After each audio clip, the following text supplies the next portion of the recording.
আলাইকুম গাইস, কি অবস্থা, কেমন আছেন? আশা করি সবাই ভালো। আপনারা দেখতে পাচ্ছেন না মেটা রুমের ভিতরে, এই যে দেখেন রুমটার ভিতর থেকে রুমের একটা কোনায় ছোট একটা গর্ত আছে, গর্ত দিয়ে রাত্রেবেলা সাপ ঢুকে। এই সাপ ঢুকে এটার ভিতরে আমরা বোতল দিয়ে রাখছি, তারপরেও সাইড দিয়ে সাপ ঢুকে। আর এই দেখেন জায়গা,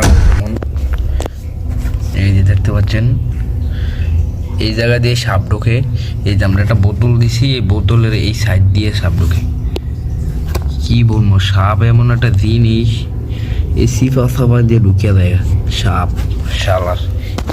বলবো আপনাদেরকে পোলার বাইরে অনেক পোকামাকড় ঢোকে, তারপর আমরা কষ্ট মষ্ট থাকি। এটার ভিতরে উরুষ আছে, অনেক বড় উরুষে দেশে মুখে কামড় দেয়, শরীর মনে খেলা দেয়। আমরা আমরা দেশে মুখে ঘুমাই, ঘুমানোর সময় যদি একটা উরুষে কামড় দেয়, আমরা লগে জায়গা দেখা যত গভীর ঘুমিয়ে হোক আমরা জায়গা দেখি।